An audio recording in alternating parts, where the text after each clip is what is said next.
Well, hello, hello, hello. I am Mama Kibibi. My full name is Kibibi Ajanku. I am the founding director of the Sankofa Dance Theater, and I am an artist. I'm an artist that dances, that drums. I'm an artist that works with fabric and costuming. That's called fiber arts. Today, this class is West African tie and dye technique, and I am so happy that you are here with me. Well, today we are going to cover a few techniques steeped in West Africa. You know, our dye technique is coming from the country of Nigeria. Can everyone say that for me? Nigeria, very good. And our technique is a dye resist technique. What that means is that you have to do something to the fabric to make a most beautiful pattern. And when you do something to the fabric, that is the place where the dye does not enter. We'll talk more about it and you'll get to understand it. But in the meantime, our technique is called adire onikan. Adire onikan. That means tie and dye in the Yoruba language. Tie and dye. And that is what we are going to do. Well, before we get started, I always like a story. We're going to create our very own African village because this is West African tie technique. And by the time I finish the story, I'm sure that you will be able to imagine our very own African village. Listen carefully. Our story is called Why the Crab Has No Head. It's an African folk tale.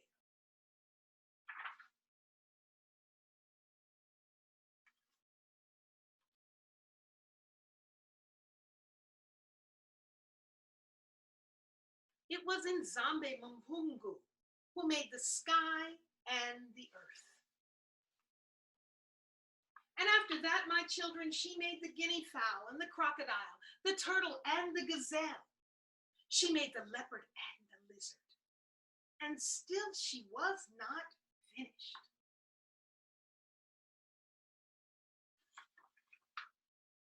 She took one whole day to make the elephant, and that was indeed heavy work. The sun was setting that same day when Nzambi began on another animal, yet another animal. I will call this little one crab, she said, shaping a tough shell for the body and for each many jointed leg. She made not just 2 legs or 4, but 8 legs. Aye, but she was tired by the time she finished that very last leg. Little crab, she said to the new creature, I will finish you tomorrow. Come back in the morning when the sun is risen and I will give you a fine, fine head. And Nzambe went to lie down on her sleeping mat. Crab was so excited. Crab was so excited that he whispered to himself, tomorrow, a fine head. It took Nzambe only 1 day to create the elephant, but it's taking her 2 to create me. Cool. Now that was not exactly true, my children. You can see that, and I can see that. But Crab was too proud to see the truth that day. He told each animal that he met to come and see him get his head in the next morning.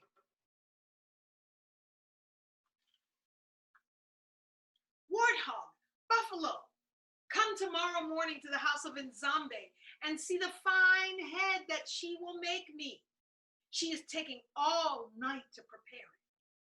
Which was not exactly true, my children. You can see that, and I can see that, but Crab was too proud to see the truth that day. Bushbuck, guinea fowl, come tomorrow to the house of Nzambe and see the fine head she will give me. No doubt I shall have a mane like lions. a curling horn like kudzu, and surely a long, graceful neck like giraffe. How grand I am going to look. He scurried away importantly, walking almost sideways with pride. The next morning at sunrise, there was a great crowd at Nzambe's house. The whole Impala family was there because they were always very curious. The monkeys came to ready to laugh at Crab no matter how grand the head was going to look, and the lion came because he heard that Crab had dared to compare his new head to Lion's own magnificent mane. Vultures showed up in case there might be food, and the lizards arrived when the sun was warm on the walls where they liked to bask.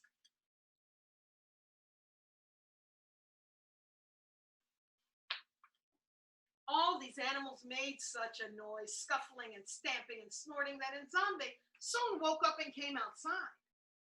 "Hi, why are you all here?" she asked when she saw the crowd. "Crab invited us," squeaked the youngest bush baby, who was quite thrilled by the whole occasion. "Where is the marvelous head you have made for him?" "And where is Crab?" grumbled Nzambe.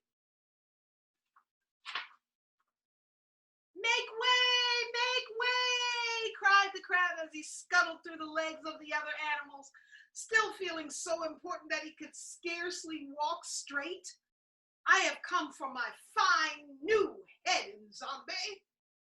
But Nzambe looked sternly down at Crab. This little creature was not even complete. And already, he thought he was more important than all of the other creatures in the whole new world. She frowned and folded her arms strongly, then slowly shook her head. "No, Crab," said Nzambe at last. "I think you are just fine the way you are." Now that was perfectly true, my children. You can see that, and I can see that, but Crab could not see that. So Crab never did get his head. And to this day, whenever he wants to see, he has to poke his eyes way out of his shell, out of his body, and still he walks sideways. Only now it is from embarrassment instead of pride. Why the Crab Has No Head, by Barbara Nookson. Well, I'm sure that is just enough to put you in the mood. We are our very own African village, and by now I hope that you can see an imaginary hut in our background. Use your imagination. I see it. I hope that you can see a great big giant baobab tree right over there. I see it. Look here. And if you look in that direction, the palm trees are blowing in the breeze. Just a gentle breeze on a beautiful, warm, sunny day. Yes, banana tree just beyond that too. And there are goats. Yes, our village has plenty. It is a wonderful place. Now let's get back to this West African tie and dye. Yes, Adire Onikan.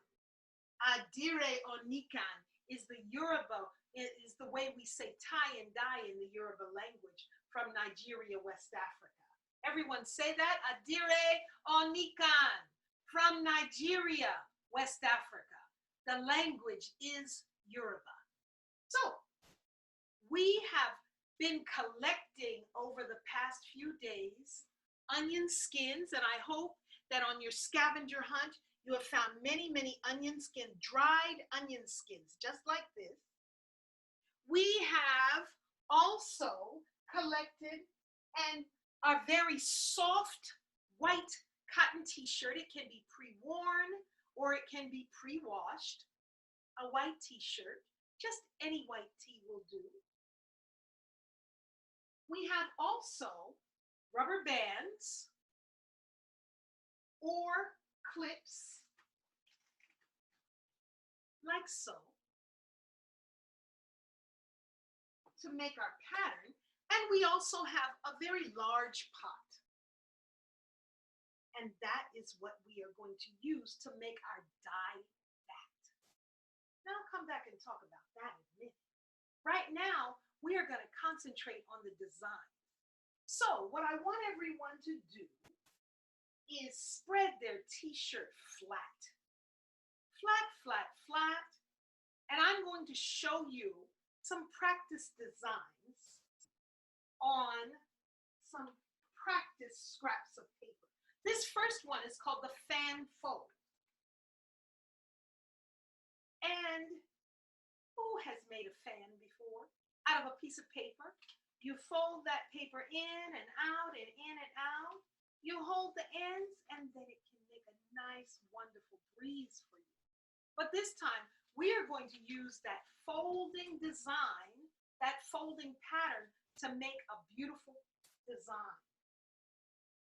So you're going to fold your item in and out and in and out. You can either clip it or you can use bands. How do we fold it? You start at the very edge of your t-shirt. You can either start at the bottom or at the side, but you want to start at the edge and you want to fold in and out and in and out and in and out and in and out until you have a small, skinny little thing. Yes?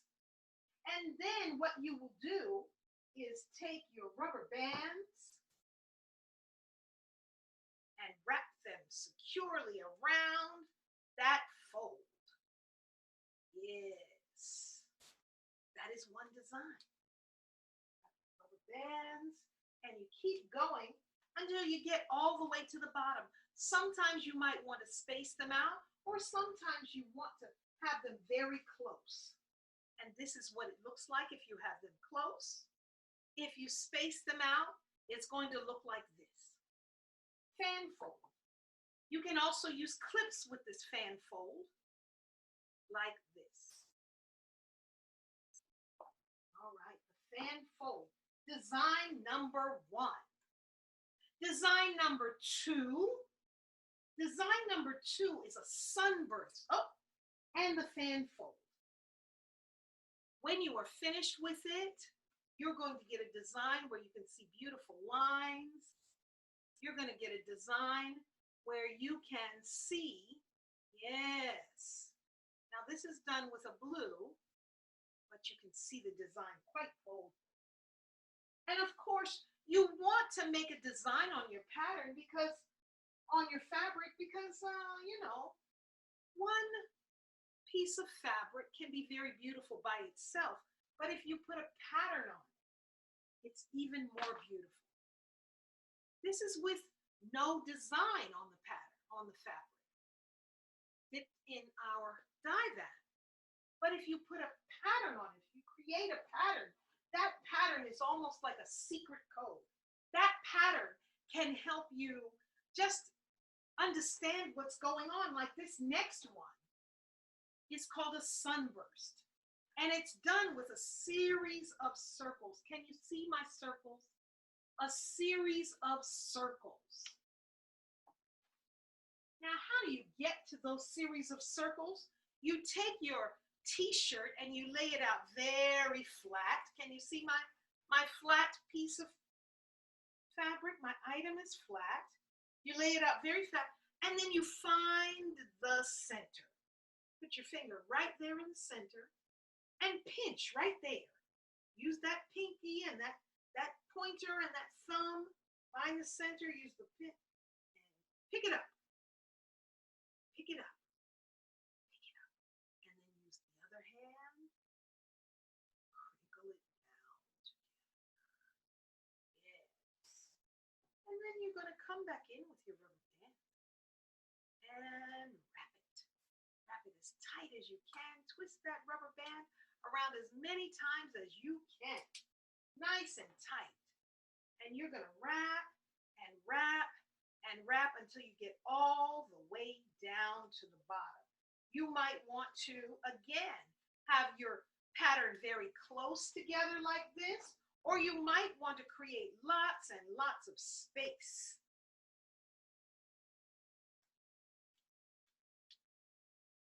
Sunburst pattern. This is the way the sunburst pattern will look when you have it in the dye vat and then bring it out. Do you see that? You can see the sun. You can see the area in the middle, and the sun bursts out from there. This is a sunburst pattern. Adire onika. Well, we won't stop there. We could, but we won't, because I have a couple more beautiful, beautiful patterns, because I want you to have options. You might choose the fan fold, or you might choose the sunburst, or you might choose the spiral. Can you see this spiral? That spiral is so interesting. It goes around and around and around and around. Yes.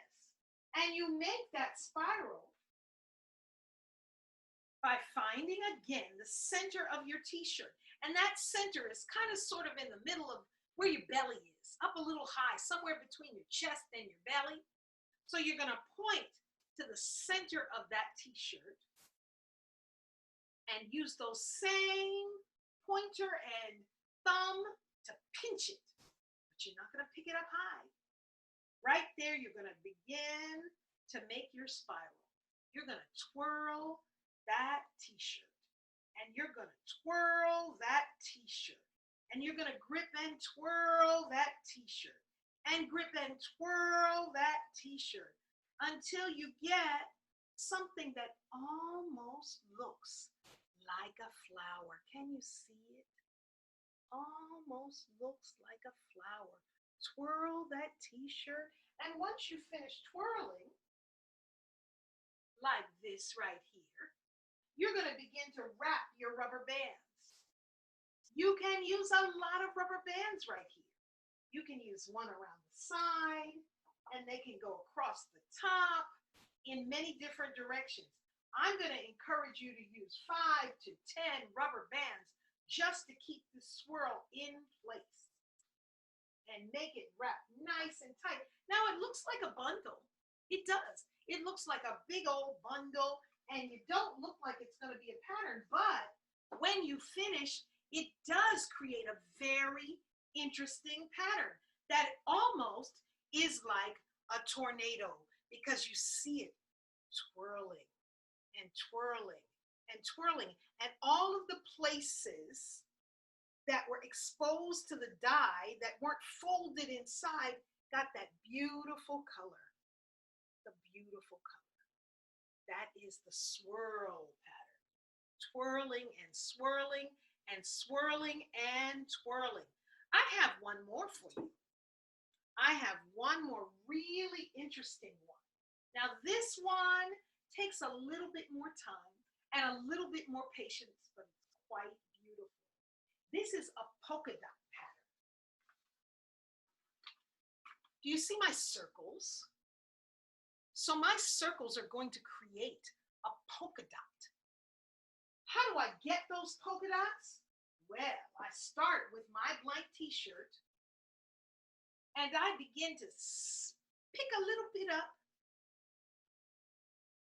and wrap it with a rubber band. Just a little like nose kind of thing, a small, and wrap it with a rubber band. And then I pick another little bit up and I wrap it with a rubber band. And I keep going, I don't stop. I don't stop. It takes a little time, but it is so worth it. I don't stop until I've covered my entire piece of fabric. And you see, I've gone a little further with this. Can you see it? I see that I've gone a little further with this one. And here is what a finished piece looks like. This one has already gone in the dye vat. I've let it soak overnight. And right now we're going to reveal, let's find out what those polka dots look like. Yes, we're going to clip the bands off of it and we're going to find. Now I want to remind you young people that if you are working with scissors or anything that is sharp or hot, you need a parent. You need parents' permission and you need parents' help. So make sure that when you are working with something that is sharp or hot, that you are getting your parents to help you right along the way. And here we are. We've come to our polka dot design. Look at that. Look at that. The polka dot design. Yes? So beautiful. So interesting. It's almost like stars in the sky, don't you think? Like if you did it really small on a large piece, it would look like a sky with stars or planets. Oh my goodness, like planets in the sky. It's beautiful, don't you think? Now, that is 4 patterns. This next one is not a new pattern, but I'm going to tell you that you can blend more than one pattern and make a very interesting design as well. Right here with my paper, I've shown you that you can start with a fan fold on one side, the fan fold up there, and then I've done the starburst pattern down here. This is what it looks like on paper when you draw out the design, but if I wanted to do this with a piece of fabric, I could do it with clips. Yes, for those of you who have clips. And for this one, I've done the fan fold on each side and the starburst in the middle. For this one, I've done the fan fold from the corner, like on my paper, and the starburst from the other corner. And these things can go right in the dye vat, and we'll see what kind of beautiful patterns we can come up with. So let me remind you again what we need for the dye vat. The dye vat, you've had a scavenger hunt, and of course you have your t-shirt, you have your rubber bands or clips, you have your big pot, and you have your onion skin. Well, to make the dye vat, what you have done here this evening, this morning, this afternoon, today, what you've done is taken these onion skins, and these onion skins are going into a pot of water. That pot of water is going to be brought to a boil. You turn up the heat and let it boil, and then when it boils, you turn that heat down, down, down, so that it just simmers and cooks for about an hour, right? For about an hour. Now, once you've come to that hour, you take a colander or a strainer and pour out the water from your dye vat. Remove your onions. This is what they look like when they come out. And the beautiful color that you will dye your fabric with looks like this. How beautiful. How beautiful. So once you've got this color to the side, you put your t-shirt in and you let it soak overnight. It needs a nice long time. Remember, you've cooked that dye vat and you've made that. It took about an hour to make it. And then you will strain off that water with your parents' help. You need an adult to help you because the water is cooking and it is hot. So I want everyone to be careful. I want you to make sure that you have an adult assist you, and then take your beautiful fabric, the designs, and you place them into your dye vat like so. And then I'll see you tomorrow. We'll get to reveal our magical, magical, magical design. Thank you very much. This is West African tie and dye. by Mama Kibibi for the Sankofa Summer Arts Experience by Sankofa Dance Theater.